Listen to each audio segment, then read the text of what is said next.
A hopeless romantic asked a beautiful young woman on a date several times and was summarily rejected. Finally, on the third try, she actually said yes. The date went pretty well, and this artist turned the experience into one of the most famous one-hit wonders of the entire 70s. But the story behind it is just as good. Coming up next, a classic yacht rocker tells us how actor Gene Hackman, an epic marimba solo, and an accidental laugh in the chorus epitomized a classic song. How he had to rush to get the song recorded when Lynyrd Skynyrd was kicking him out of the studio, and how the song led to a marriage proposal, and if she said yes. Find out next in our interview. Hey Music Junkies, Professor of Rock, always here to celebrate the greatest artists and the greatest songs of all time. You know, if you tuned into Saturday Night Live more for the musical guests than the comedy back in the day, especially today, you're going to dig this channel. Make sure to subscribe below to get our featured stories from the legends. Make sure to click the bell so you always know when our new videos are coming out. You can also get some Professor of Rock merch below or join our Patreon. Both of these things help us to keep the music alive. That helps to keep the channel alive and to keep going. So it's time for another edition of our series, Bottled Lightning. This is where we celebrate a great one-hit wonder. That's what they call them. It's not what we call them. A great Bottled Lightning song that captured our hearts and our ears. This one ruled the chart in 1976. It's become a bona fide yacht rock smoothie. Talking about Moonlight Feels Right by Starbuck. Feels right. This hit included the greatest marimba solo in pop history. Coming up next, the Southern gentleman himself, Bruce Blackman, who wrote and sang this ditty, tells a story of a classic, including a little bit of a performance here, including the fact that he took it around to like 500 radio stations to try and get him to play it. Really fun story here. As we get into this interview, I do want to recognize our sponsor, Zenni Eyewear. My own experience of wearing Zenni for over 3 years, I can say. After these 3 years, they're the best frames on the market. So cost-effective, so lightweight, so stylish. They really are the whole package. Make sure to click on the info button here to get the best deal on prescription glasses. Here's Bruce Blackman with the story. Well, let's talk about Moonlight Feels Right. The wind blew some luck in my direction. It was released in late 75, but hit in 76, number 3 on the Hot 100, number 2 on the AC charts, number 2 on the Cashbox charts.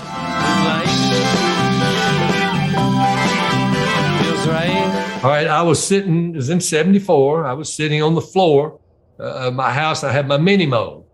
And a mini moog is a monophonic, meaning you can only play one note at a time. I was just messing around with the dials. You know, a mini moog is like, looks like the cockpit of a fighter jet. It's very complicated. And all it would do is play one note. It didn't play itself. Anything you play, you had to play it. And you had to be very precise, high finger lift to hit those notes. So one night I was just sitting there and I was working on the sound, and there was this sound I came up with. It was kind of like a bass, but maybe with a French horn stuck in it or something. I just thought it was a cool sound. So my left hand was going, just that, over and over. And this image came into my head about when I was in college.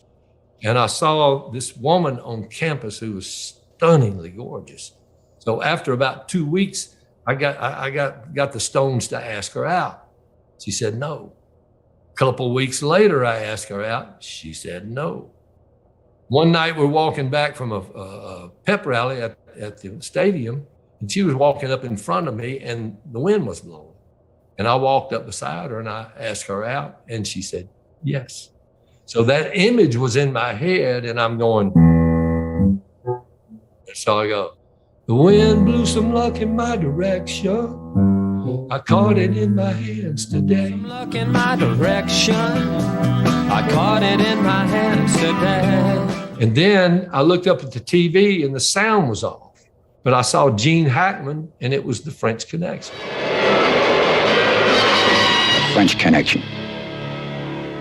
And just out of nowhere, I finally made a tricky French connection. You winked and gave me your okay. I finally made a tricky French connection. You winked. The rest of the song, what happened as we became an item after our first date. And on one of our dates, I took her out to a lake in Mississippi. I had this old ratted out MGB convertible. So we went out to the lake and dropped the top, but I couldn't say drop the top at a lake in Mississippi. So I said, take you on a trip beside the ocean and drop the top at Charleston Bay. That's what I originally said. And drop the top at Chesapeake Bay. Ain't nothing like the moon will send you on your way. The moon will send you on your way. And then I went, moonlight feels right. Moonlight feels right. So the rest of the song is nothing more than the images that just literally were a gift and floated out of the sky for me. I thought about just, asking her out and what happened and the dates we went on. And then the reference to Ole Miss, at the time she agreed to go out with me, she was dating a football player from Ole Miss. You say you came to Baltimore from Ole Miss, a class of 7. So that's where that was. Now, I didn't want to say, I couldn't say drop the top of the lake in Mississippi. Even I was saying Charleston Bay. And later on, I needed a bay on a big city. So that's where Chesapeake and Baltimore came from. So the rest of the song is just a fantasy literally about what didn't happen. Now, I've seen a lot of people putting on the internet about a sleazy old guy picking up a young woman. No, it was about a young guy asking a young girl out for a date. And I just put the scene in Baltimore. So that's all it was. And then I heard people saying, because of the laugh, when Moonlight Feels Right, I did that little laugh.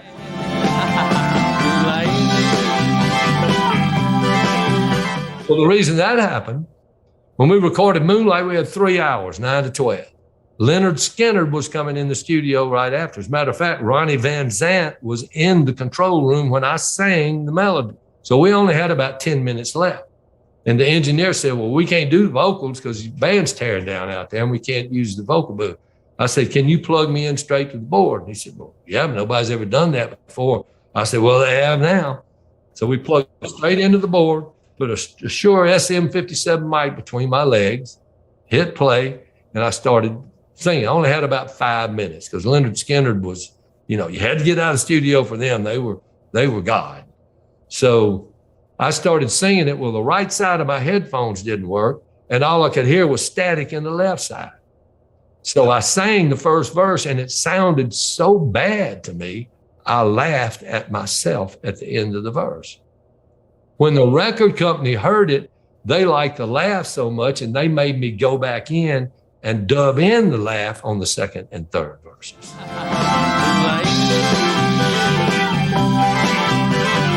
I love that. That's great. That's how it happened.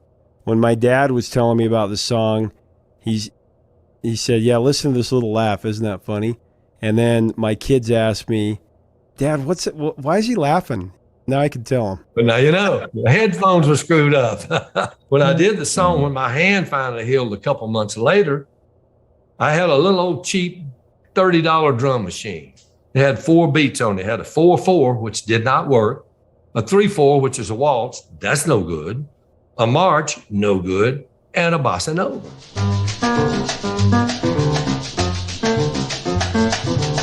So I punched the bossa nova, and it was slow, about 104 beats per minute. The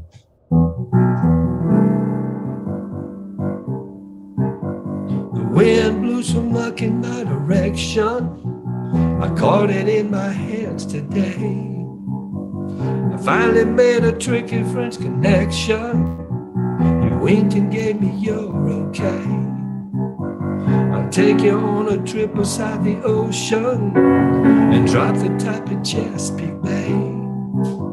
Ain't nothing like the sky to dose a potion. The moon will send you on your way. Moonlight feels right. Moonlight feels right. So that's the way I did the bossa nova version. That's the one I took to the publisher, and we got the deal to record. Now, when we got into the studio, And also when I'm playing like that, I had done a piano solo, like, you know.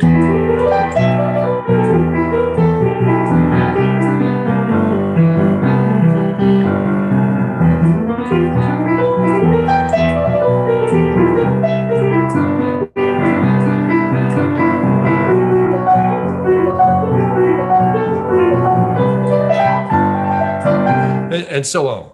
Now, when we got in the studio, record, we changed it to a straight 4, and took it from 104 to 124 beats per minute. So when I was doing the chorus, Moonlight, 4, 2, 2, 3, feels right, 2, 3, 4, 3, 2. There was these long, awkward gaps in there. We needed something to fill it. We tried everything, cowbells. Well, I was messing with the piano, and I did. And every piano player that's ever taken a lesson knows this song.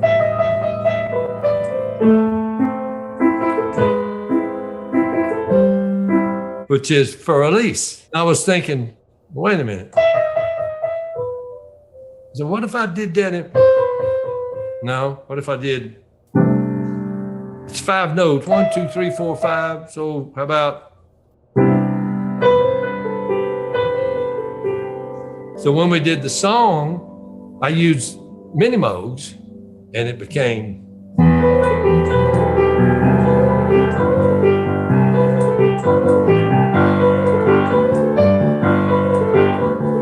Did it like that. Feels right. And did that in 3-part harmony. And then when I did the solo, I did a piano solo, did not good. Clavinet, not good. And then Bo Wagner said the magic words. Bo Wagner. Hey, Bo. He said, let me take a shot with it on my marimba. I said, okay. Is that a marimba? That's right. And this is a. Vibraphone. What's the difference? So Bo had a grand marimba, it's 8 octaves, and it's an acoustic instrument, it's not amplified. We put 2 mics on the bottom, 3 on the top. Hit play. Bo played that damn solo, note for note, improv, just like you heard it on the record.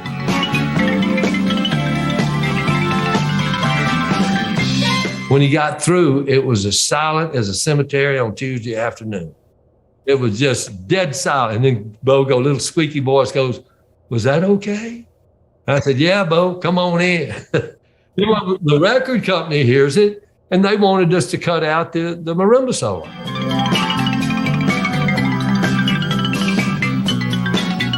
They said it was too long. It was 3:45 in an era of 3 minutes or under. So, and I don't know how I had the strength to say, but I said no, and we left it in. Marimba, nobody had ever really done that. In fact, Casey Kasem said, this is the first rock song with a marimba solo, but Rolling Stones used it Under My Thumb.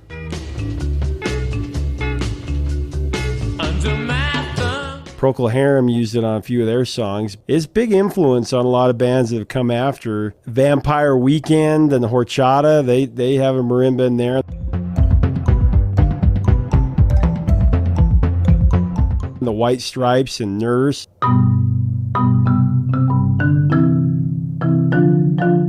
Finally made a tricky French Connection. You were talking about, you were watching the French Connection, or it was on in the TV in the background. I love that line. It's such a great line from a song. To me, the French Connection, the meaning in my head, it was difficult getting a date with this girl, as the French Connection that Gene Hackman dealt with was difficult.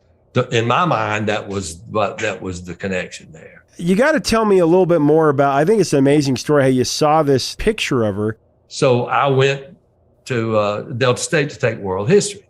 Well, I was in a poker game one night, and there was a photograph torn out of the newspaper of the women in a beauty contest. And this green-eyed, gorgeous woman on the left, I went, oh my God, who is that? And the guy said, that's Peggy Denman. She's dating a big-time football player from Ole Miss. And I said, where does she go to school?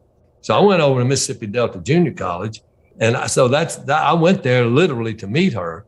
It took a while, and it took the 3-strike rule to get her to go out with me. Now, we've been married 51 years. So amazing. The other thing is that the eastern moon looks ready for a wet kiss to make the tide rise again. Ready for a wet kiss to make the tide rise again. You're writing this back on the 70s and didn't know that someday that yacht rock would be a thing. This song fits perfectly into yacht rock. I had no clue. I got an email from a company in Taiwan, and they were doing this thing called the Extravagant Moonlight Feels Right boat ride to get on this boat, and they went out over the bay and were playing Moonlight Feels Right. I went, well, that's cool. You winked and gave me your okay. I'll take You winked and gave me your okay. I know when you're writing that, you were picturing you and Peggy on a date. The cinema of the mind, as I was reading in your book, just really took over. I love that. Thank you. Thank you. Moonlight Feels Right. Was that something that immediately came to you when you're figuring out the chorus, the word? Floated right out of the sky when I went to those Moonlight Feels Right. Those two chords. I wasn't thinking. It was a gift. Well, do you remember the first time that you heard it on the radio? I do. I was in Mississippi, and I stopped, looked in my book, and I saw a station in Meridian, Mississippi. So I pulled in, I walked in, the guy was nice to me. He said, I tell you what, we're fixing to do the farm report. He said, so if you'll come in here and read the farm report, I'll listen to your record while you're reading it. I said, okay. So I go and I sit down, and he goes over to a teletype and tears off this yellow sheet of paper and puts it out in front of him. He says, just start reading when that red light comes on. And I heard they just died laughing behind me. And I struggled through the rest of the report.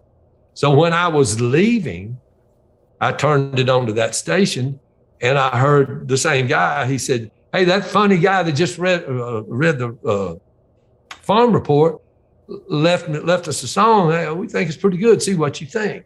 So he played it. I heard it on the air. That was the first time. After he finished, he said, wow, y'all really like this. I'm going to play it again. And he played it twice. And that was the first time I heard it on the radio. American Bandstand. Lovely.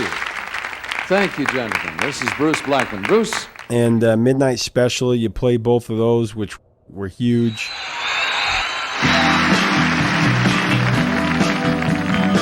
The signature white cap. Complete accident. We were booked. We were going out Friday. We were flying to LA, and we were going to be taping American Bandstand over the weekend. American Bandstand, some talk shows with Merv Griffin, Dinah Shore, several shows. And my manager said I didn't have enough hair to be the front man. So they sent me down to this guy in Buckhead, Atlanta, and they shaved off the front half of my head and sewed hair in it. Now, I had a Wolfman Jack Deluxe hairdo, So the next morning, my head was all swollen up. It was red. It was infected. So my wife took scissors and cut all that hair out of it. What was left was my bare head, and it looked like a medical experiment. So then we had to fly to LA. Well, I had to cover up my head. So my wife went out on Sunset Strip, and she bought a bunch of hats. Bandstand was the first show we taped, and right before going on, I had a yacht hat, a baseball hat. Peggy had found this English Kangol driving cap, which is the white hat I'm wearing right now, D1. And I put them all on, and they said, yeah, that white one, that's cool. So we taped all the TV shows, and I had to wear the white hat. So 2-3 months later, we're in Kansas City. I walk out on the stage without the white hat, and 15,000 people started stomping their feet going, white hat, white hat, white hat. And I went, wow.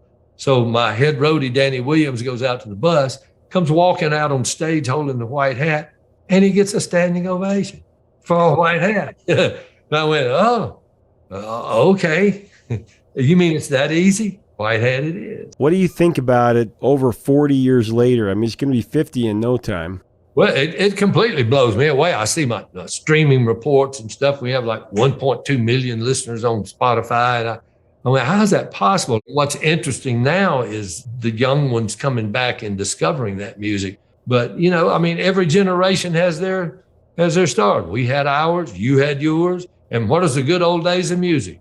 From junior high school to about halfway through college.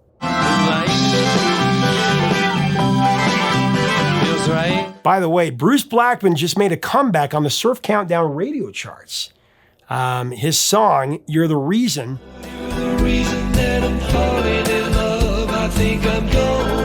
it actually hit #1 on the beach music charts.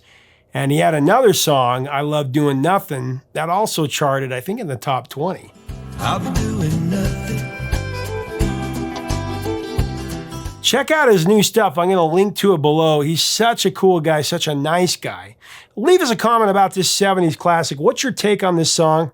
What's your take on yacht rock, the smooth hits of the late 70s and early 80s? What memories do you think of when you hear this song? Let us know in the comments below. If you like our content, we do invite you to be a full-time part of our channel by subscribing. Make sure to check us out on Patreon, get your merch. All of it's about keeping the music alive, folks. Until next time, 3 chords and the truth.